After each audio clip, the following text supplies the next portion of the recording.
What is up, everybody? Welcome to the Love Unscripted podcast. I'm your host, Joseph Wilson, and this is the podcast where we have unscripted conversations with millennials about relationships and dating. So I just thank you all for continuing to rock with us throughout these years, having these unscripted conversations that move the needle, I feel, give us a little bit more information, and allows us to feel like we're not alone on this journey towards love. So if you're new, last week, we had a great conversation about the community you keep.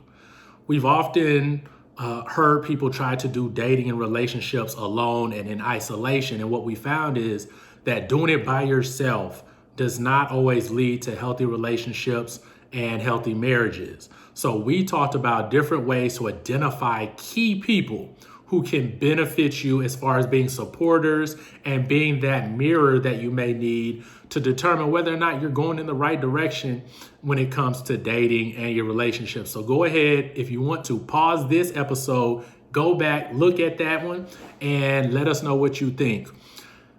I just want to say it's been a really long, good kind of year. But I do have a conversation that I think we haven't had on here yet. And I want to start it off this way. Oftentimes we hear that relationships take work. And I know that when I hear that something takes work, I automatically assume it's going to be difficult. I assume that it's going to be challenging. I am assuming that there's going to be some grunt work that is going to be necessary to accomplish a specific task or a specific goal. But when I think about relationships, when I think about long-term committed relationships, when I think about marriage, I would hope that they wouldn't have to require so much work. After all, my hope is that this person that I'm with is someone that I love, that I care about, that I enjoy being around, and that in some form or fashion can make life easier to deal with and to manage as we go through life. But unfortunately, there's no way around it. Relationships do take some type of work. But I don't think that the term work is necessarily the right word. This past week, me and my friend Jamel Jackson, we had a conversation on Instagram Live, and we were talking about this idea that relationships take work and how many people don't want to continue to go through this difficult process of trying to make a relationship work. And I plainly asked him, I was like, hey, I feel like this word work is very like negative. It has a bad connotation. And when we think about relationships, we don't want to have this negative attitude about them. So what is some word that we can use to be able to better describe what it is that we are meaning when we talk about the work that it takes? And so Jamel came up with a really solid, and it's a word that I want us to discuss today on this podcast, and it's the word effort. So rather than saying relationships take work, what would happen if we started saying relationships take effort? And so, I like to look at definitions, and I like to have operational definitions for words that we use so that we're all on the same page. And so let me give you the definition for effort. And it's simply this: a vigorous or determined attempt. I'm going to say it one more time. The definition for effort is a vigorous or determined attempt. And now when I think about a vigorous or determined attempt, that doesn't sound so daunting. It doesn't sound so difficult because, as it says, it's a determined attempt at something. That makes more sense to me when you're talking about relationships, because if you think about it, people are constantly growing. We are constantly in different situations and circumstances, whether it's professionally, whether it's socially, like we're always changing and moving through different atmospheres of our life. So in order to make the best of those experiences, I identify with the term effort, determined effort. And the great thing about that is when I hear determined effort, it's effort in a specific direction. When we're talking about relationships, it is a determined effort to get better at connecting with my partner, getting to know them better. And here's the thing. You don't have to get it right. Like when you think about a determined attempt, it doesn't say that you got it perfect. But one thing that I know is when you attempt something multiple times, you get better at it. The more you do it, the more familiar it becomes. It's just like a hobby or any type of recreational activity that you're doing. The more you do it, the better you get at it. I know when I started painting, I was not the best at blending colors. My colors were looking like brown after I started trying to mix colors, complementary colors and primary colors that didn't match. Like it was a mess. But what happened was the more I attempted, the more that I was determined to be able to blend these colors and learn what combinations I can actually use versus which ones actually clash with each other, the better I became at doing these blending of colors through painting. The same is with any type of relationship skill. The more you do it, the better you get at it. I know there are many times when I'm counseling clients that I will outline a task for them to do, and they'll say, you know what, I hear you, Joseph, but it doesn't feel normal. It feels awkward to attempt these things because I'm not used to doing it. And one of the things I always tell them is, it does feel weird. It does feel uncomfortable. And that's because you haven't become accustomed to doing it yet. Try it for about a week or two and then evaluate what happened as a result of these attempts. I personally think a lot of times in relationships, there are things that we try to do and we quit too early. We give up too soon. We do not give time its due process. We don't give patience its opportunity to do the work in our relationships. We like things really quick, fast, and in a hurry. And I think it's due to having cell phones and having high-speed internet connections. That makes it so easy to be able to quickly get stuff accomplished. But when you're dealing with people, when you're dealing with matters of the heart, that takes time and it takes patience. And more importantly, it takes repetition. You don't get better at communicating just because you say it one time. Just because you write out what you want to say to your partner doesn't mean that you'll get it right or that it will be received in the way it was meant. It's going to take continued and repeated attempts in order for that thing to actually come out the way you intended. So I think the term effort, relationships take effort, is a more encompassing and a more positive way at looking at how to do relationships. So some people may be wondering like, yo, what does it look like to put effort? What does effort look like in a relationship, and how can that better improve? How can it better enrich? How can it better nourish our relationship? So I'm gonna go over a couple ways that you can actually put forth effort in your relationship that will make it healthy and flourish. Number one, prioritize your partner. Put an effort towards prioritizing your partner. Listen, if your destination is marriage, if your hope is to have a long-term partnership, you're going to have to learn to prioritize what's important and push aside what's not. Some of us spend too much time on cell phones. Some of us spend too much time on Netflix. Some of us spend too much time out at the bar or going out and doing leisure activities rather than pouring time into our partners. Listen, think about this. Even if you have kids, children are a major part of our lives. And at our millennial age, we have children now. People have children. But that does not mean you get to neglect your partner's need for connection. So as we're going through this life, we have to figure out ways to prioritize our partner. How do we continue to figure out times to spend intentional and deliberate time with them? That's the thing. How do we make it a priority? How do we put it at the top of our to-do list? And how do we give our partner the best of our energy, the best of us and not the last or the what's left at the end of the gas tank. So prioritize your partner. Number two, ways that we're talking about ways that you can show effort, and that's to show affection.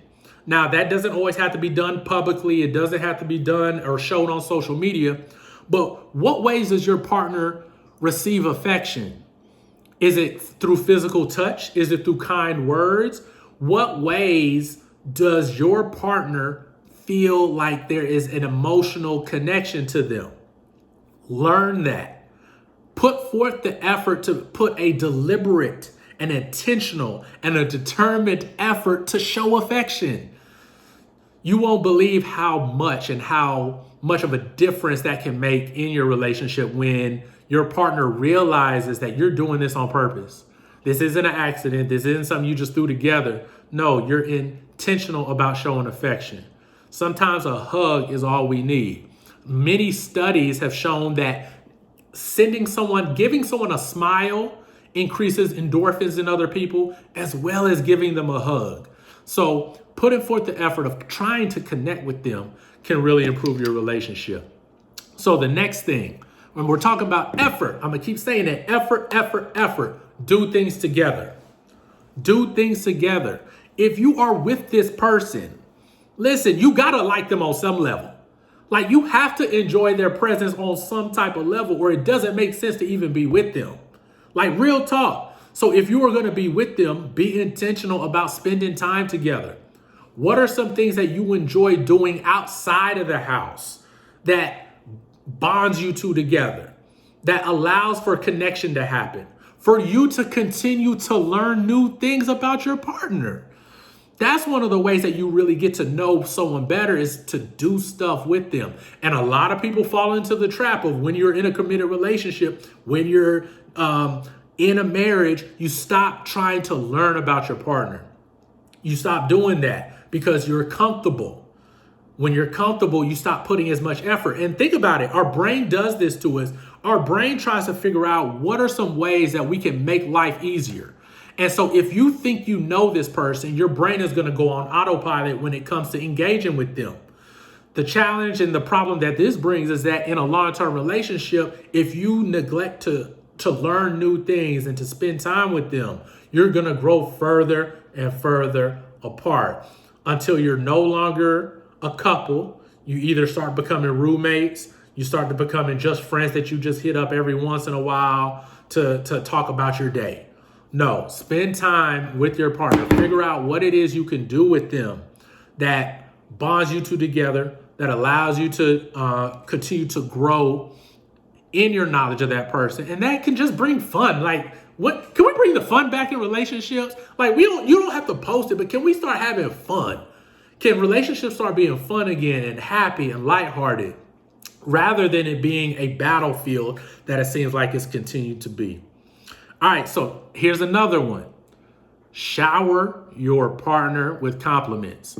Now, everyone may not be words of affirmation type of people, but it just helps to say how much you appreciate, how much you enjoy, how someone looks to, like, giving those verbal compliments says that I see you, I'm paying attention, and I want you to know that I'm paying attention. Compliments can really lighten someone's mood. It can cheer them up. It can brighten their day, especially when it's coming from someone that you care and that you love. Don't neglect those verbal ways of showing love and affection, and doing compliments or sharing compliments is one of those ways. Here's another one. And we're talking about effort. How can we put forth more effort into our relationships in a way that makes them healthy, happy, and provides longevity? And another one is surprise them every once in a while. This takes intentionality.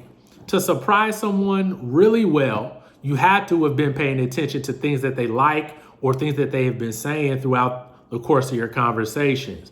And having surprises, being spontaneous, puts energy into your relationship. It puts energy into that dating process that you're doing when you're meeting someone and you're trying to see where they're at. Like, putting forth that effort, surprising them, it really does like I said, it injects just some type of energy. I know that if someone were to surprise me, like, I don't know how I'll respond. One, I'd be like shocked because a lot of people don't try to surprise me. Two, I would be like, whoa, the intentionality in this surprise was crazy. It's crazy. Like, if they really surprise me, it's like, oh man, you caught me slipping almost. But everyone likes surprises. Some don't. I mean, I won't say everybody. For the most part, people enjoy surprises, especially when it shows that you were being intentional, you were being deliberate, and you see me. That's what it is. Like, you see me. You see me as a person. You paid attention to the small details, and people love when you pay attention to the small details because that shows that you care. And the last one that I'm going to talk about as far as ways that show effort is keeping communication lines open. And this is a big one because I don't believe anyone is a perfect communicator. I'm a therapist and I still have challenges communicating in different areas of my life.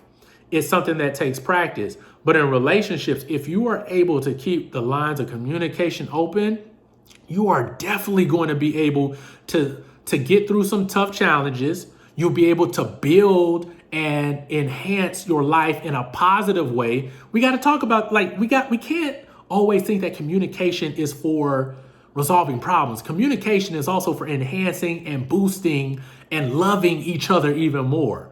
Let's start looking at communication as a tool to positively enhance our relationships. But keeping that line of communication open is important because once you shut that off, people start getting in their head. People start making assumptions about the relationship that aren't necessarily true.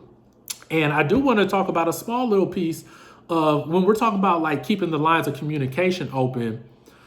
As the listener, we have to be able to hear what our partner is saying and not place judgment on what they're saying. You can have your internal dialogue about what they're saying, but here's what happens. If your partner says something and you have a really negative or adverse reaction to what they say, you are unintentionally training them that for me to say what is really going on is not safe. It's not safe. And we don't realize we do that, but we have to be able to be present, to hear what our partner is saying, and then listen without placing some type of judgment on what they're saying. You may have that, like I said, you may have it going on in your head, but to say it out loud and to show it on your face actually runs the risk of your partner not saying anything ever again. And that's where a lot of relationships get to. We verbalize, we get the courage to finally say the thing that's been bothering us, that's concerning, that we may want. We express a want or desire, and it's met with an adverse response. And now it's like, oh, no, I'm not doing that again. I can't say that. They're not going to receive it. And as a result, they unintentionally become an unsafe person. So keeping those lines of communication open are extremely important for the longevity and health of a relationship. So I just wanted to drop some of those tips on you, some of those ways that we can look at the effort that is needed for relationships differently. It does take effort. Remove work from your vocabulary. Relationships don't take work. Relationships take effort. And effort is the energy, the action steps that are needed to form healthy and happy relationships. So I just really appreciate you guys for rocking up with us this week. Please head on over to iTunes, Google Play, Spotify, Stitcher Podcast, comment, rate, subscribe. If you're in podcast land, please head on over to Love Unscripted HD on YouTube, where you can see the full video episode for this show. Also, we started a relationship community that's going to be kicking off January 9th, and it's called Wake Up and Love. So please head on over to WakeUpAnLove.com, get registered, sign a friend up too. We're going to have dope conversations with dope relationship professionals, and that's where you can also connect with us further. So listen, we may not have all the answers, but we will have the conversation. I'll see you all next week. Peace.